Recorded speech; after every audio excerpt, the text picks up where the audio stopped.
parad- paradigm. He received the Bayard Rustin Award from New York City Black Pride at the Schomburg Center for Research in Black Culture. So it's like full circle. Frank is also the founder of the Baldwin Hansberry Project, who is also co-sponsoring this event, a new Harlem-based black social justice organization. So Frank has been around for a long time. He's also a part of the ballroom scene, executive realness, soon to be legend. Without further ado, can we give him his life? Clap for Frank Leon Roberts.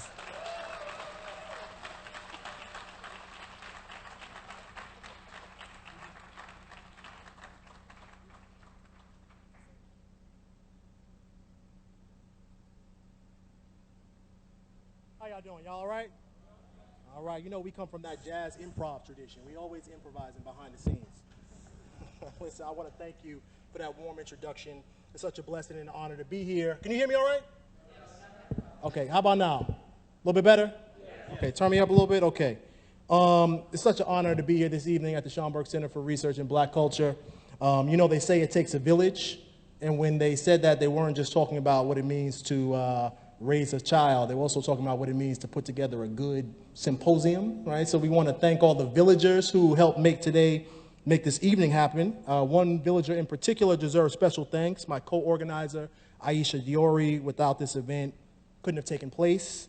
It's such an honor to share the stage for you. Where you at, Aisha? She's back there. It's my sister, my friend, my co-conspirator, my comrade. Please give it up once again for Miss Aisha Diori. I also want to thank the entire staff of the Schomburg, including Assistant Novella Ford, Chris Starlin, the entire team, as well as the panelists for the evening who will be introduced shortly.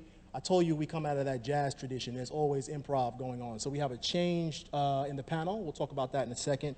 And we're so blessed to have someone stepping in last minute. Listen, so Aisha said, you know, Frank, can we really talk about how to situate this moment historically, right? Like, what does it mean to actually be celebrating the 50th anniversary of Stonewall at the same time that we are celebrating the 400-year anniversary of the forced arrival of the first Africans to the Americas, right? Like, what does it mean to be celebrating those anniversaries together? And then how do we also make sense of living in a moment of resurgent white nationalism, a Klansman in the White House, children being killed at the border, and all the other travesties that we see the U.S. empire being engaged in?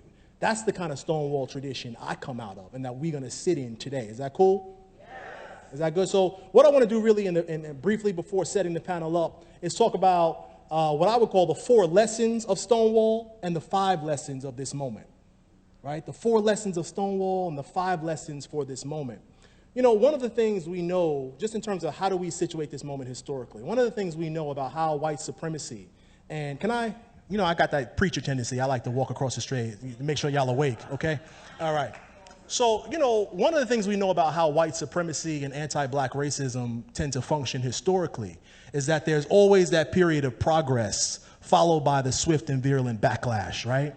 We know that. All the historians in the room already know this has happened at least 3 times in American history. We had in the 19th century all of the legislative gains of the aftermath of the Civil War, right? The passage of the 13th, 14th, and 15th Amendment, the so-called Freedom Amendments, the emancipation of African slaves, the first black senators, all that happened, and then it was followed up by what?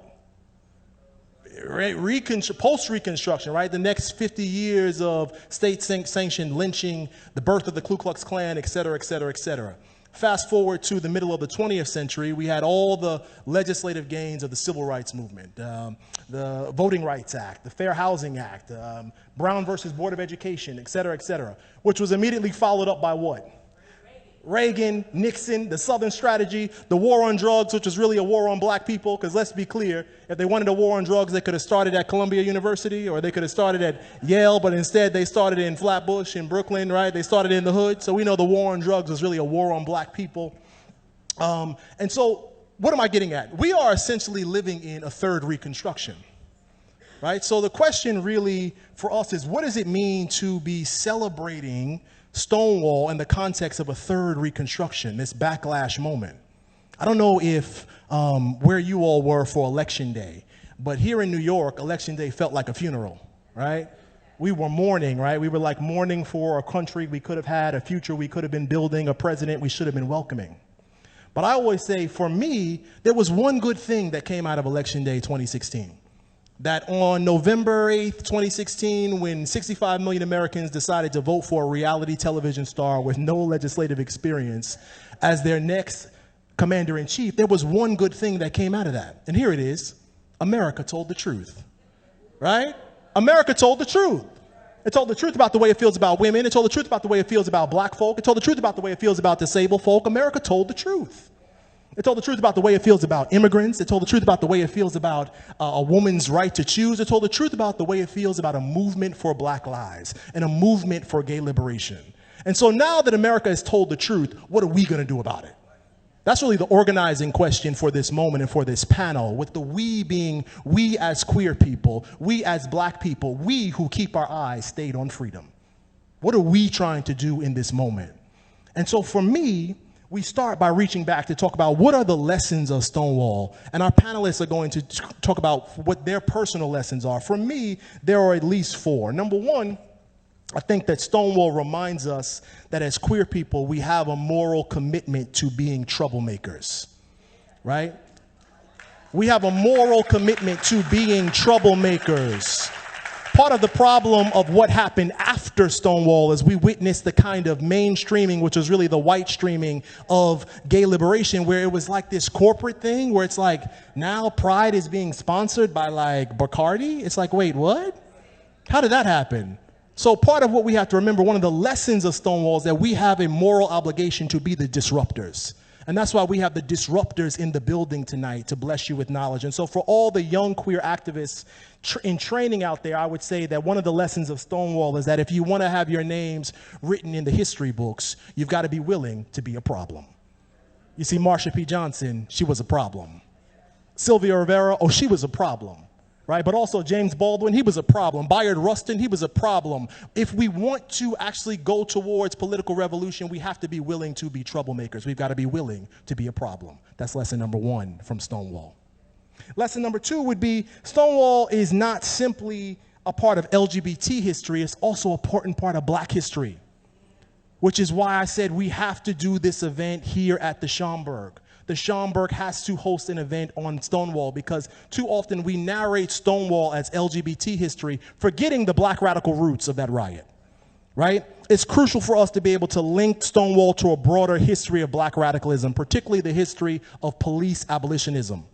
So what am I saying? The critique of police misconduct that the Stonewall rioters were engaged in stood on the shoulders of groups that had already been doing that work, such as the Black Panther Party, founded in 1966. It is not coincidental that Stonewall happens on the heels of what other riots? The Watts riots of '65.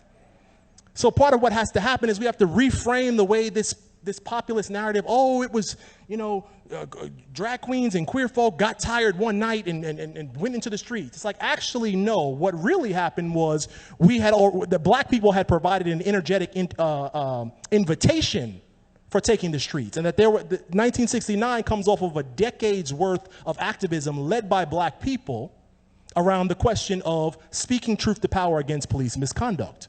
So that's one of the lessons of Stonewall, situating Stonewall as not only part of an LGBT tradition, but as part of a black radical tradition. Stonewall is black history. Black Lives Matter is black history. When we talk about the movement for Black Lives and Black Lives Matter, I never step into a space without invoicing my sisters, Alicia Garza, Patrice Cullors, Opal Tometi, those three brave sisters who were foundational in forming and founding the Black Lives Matter Global Network. Why is their story important? The fact that two of those three sisters are queer women means that Black Lives Matter belongs to LGBT history as much as it belongs to black history. This panel is about connecting those intersections, those dots. Stonewall is black history, is LGBT history, is once and both at the same time. Number three, Stonewall reminds us that when black women lead, we all benefit. Period. Let me say that again. Because apparently some of y'all done forgot that when black women lead, all of us benefit. It's important for us to remember that not only did Marsha P. Johnson and Sylvia Rivera, for instance, play vital roles in Stonewall, it was the brave actions in particular of Sister Storm Delarari, right? Who played a proud butch woman from New Orleans that really sparked the riots that night. And so what does that teach us? It teaches us that trusting black women has to be more than simply a hashtag. It has to be an ethos. It has to be a commitment. It has to be a strategic and moral imperative. Stonewall reminds us, trust black women and let them lead. Lastly, and I think this is me personally, the Baldwin Hansberry Project, FYI, is named after James Baldwin and Lorraine Hansberry. And Stonewall reminds us as queer people, as queer folk, we stand on the shoulders of giants. James Baldwin once said in a quote that has become quite popular, "Your crown has already been paid for. All you have to do is put it on." So we stand here today on the shoulders and wearing the crowns paid for by people like Marsha and Sylvia and Storm and Bayard and Langston and Lorraine. We could be here together. The list goes on. The list is still being written. The list is us. The list is you. Stonewall reminds us our crowns have already been paid for. I think I've lost count. Was that 4? Y'all got to help me along. So 2 quick confessions. Number 1, I am way too caffeinated this evening. I do this every time I'm in front of the audience. So if you see me rushing, I want you to say, "Slow down, Brother Frank. Take it slow. We can't hear you." And number 2, I forget. Anytime I'm in front of more than 2 people, I forget my middle name, my first name. So help me along if I start forgetting things. Those are the 4 lessons of Stonewall. Lastly, how do we make sense? What are the 4 lessons or the four calls of action, we should say, to this moment? And I think that there are 5. Number 1, as a nation, we have to learn how to tell the truth again. Imagine that. James Baldwin once said, "Not everything that is faced can be changed, but nothing can be changed until it is faced." I was watching the Democratic debate last night, and it's on again tonight. A lot of talk right now about healing. We want to heal the nation, but we can't have healing until we have honesty. We can't have trust until we have truth. And the truth of the matter is there is a white nationalist in the White House, and the people who voted for him were an accomplice in that project. And so they need to just sit with that. And we need to tell the truth about that. Right? We've got to learn in this moment to be willing to tell the truth, that we can impeach Donald Trump, but until we impeach the movement that gave birth to him, we won't go anywhere. Right? We've got to learn how to tell ourselves the truth. Number 2, we've got to stop confusing the symptoms of the disease with the disease itself. A doctor cannot heal a disease until she has first been able to diagnose it. Donald Trump is not the disease. Donald Trump is the symptom of the disease. We got any black church folk in the house? If we were in church, sometimes you got to use that scripture for its pedagogical purposes. Well, one of the scriptures I still hold on to is Ephesians 6:12. Our struggle is not against flesh and blood, but against what? Powers and principalities. The principality of male chauvinism. The principality of heteropatriarchy, the principality of corporate greed, the principality of anti-immigrant xenophobia. Our struggle is not against Donald Trump or Betsy DeVos or the Republican Party or the Democratic Party or any particular man or entity. Our struggle is against the underlying powers and principalities that give them rise. This is about powers and principalities. Lesson number 4. Or was that 3? Help me out, y'all. Okay. Number 4, we've got to remember that our struggle is qualitative, not quantitative. Our struggle is qualitative, not quantitative. I want everybody at the Baldwin Hansberry Project, again, I told you that we do organizing through what we call the ABCDs, arts, books, and critical dialogues. One of the books I want you to go back and read, it's an essay actually, that 1966 essay by Dr. King, Philosophy of Nonviolent Civil Disobedience, where he says, we have to remember our struggle is not quantitative, it's qualitative. Well, what did he mean by that? There are more people in this country who love than who hate. I actually believe that. You know, maybe I'm just like a, leftist, liberal, dreamy type. But I actually believe that there are more people in this country who love than who hate. There are more people in this world who love than who hate. So our problem is not quantitative. There are more of us than there are of them. But the problem is that people who hate know how to do so with conviction. And so part of what this moment requires is for us to learn how to love with conviction. And so the next 50 years of the work is how do we turn love into a political revolution, right? What does that actually look like? And I'm not talking about that cheap Hallmark card type of love. I'm talking about the love that Dr. King talks about, that justice is what love looks like in public, right? Absolutely. I done lost count. I'm going to just go to what I think is the last point, which is that we got to remember that if all of us can't come, none of us are going. If all of us can't come, none of us are going. Part of the problem of what happened after Stonewall, when we witnessed that mainstreaming, which was the white streaming of the LGBT movement, is that we invisibilize the people on the margins of the margins. And so part of the work that needs to be done in the next 50 years and beyond is reaching to the margins of all those people who were forgotten in our movement. The differently able, the trans, the genderqueer, the non-masculine, the fat, the femme, all the people who were disregarded by the people who were supposed to be helping them, right? If all of us can't go, none of us are going. And what that means is, as queer folk, everything is an issue for us. We can't, with this single focus on sexuality is a problem, right? As queer folk, we have to be concerned about what's going on at the border. What's going on at the border is a queer issue. What's going on in Palestine is a queer issue. What's going on the block is a queer issue. What's going on in prison is a queer issue. Why? Everything is a queer issue because queer people are everywhere. And so part of the work is understanding that a queer movement is actually not the narrowest, but the most expansive movement in the history of mankind, if we do it right. Lastly, we have to remember that we can use this opportunity as an opportunity for unprecedented coalition building. That if the President of the United States wants to spend the next year building walls, we can spend that time building bridges. That we can do this. Whatever the it is, we can do this, y'all. Right? When we say Black Lives Matter is a statement not of segregation, but of affirmation. That if together we organize, together we mobilize, together we dream, together we will win. Give yourselves a round of applause.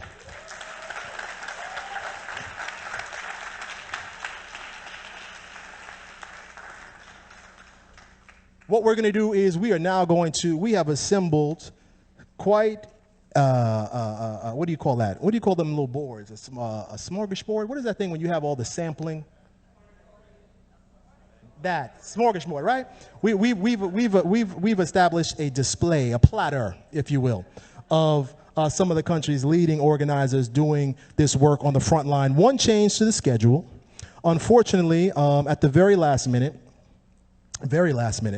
one of our panelists had to excuse himself. We received the email from Darnell Moore's team that he would not be able to attend. We're very disappointed, but we are so grateful of folks who are willing to step in to do the work, right? The people are willing to do the work when the cameras aren't there. That's part of the problem with our movement, that we got a lot of folk that want to do the work when the cameras are there, but when the cameras aren't there, it gets real silent. It's hard to reach people, right? So we want to thank Brother Stephen Fullwood for stepping in actually last minute. He's one of the ones doing the work. Here's how we're going to do. Each of our panel, I think, how are we going to do this, Aisha? Are they all going to come out at one time? So we're going to introduce, they like, Frank, you ain't never getting on this stage again with this mic. That's okay, and we're going to make it one time only. We're going to bring out, we're going to take a, okay, direct, sister, direct. We want to bring out to the stage right now, we'll introduce them one by one in a second. Brother Stephen Fullwood, Sister Nala Simone Toussaint, Brother DeRay McKesson, Sister Kirby Joseph, and Sister L. Hearns. What's up?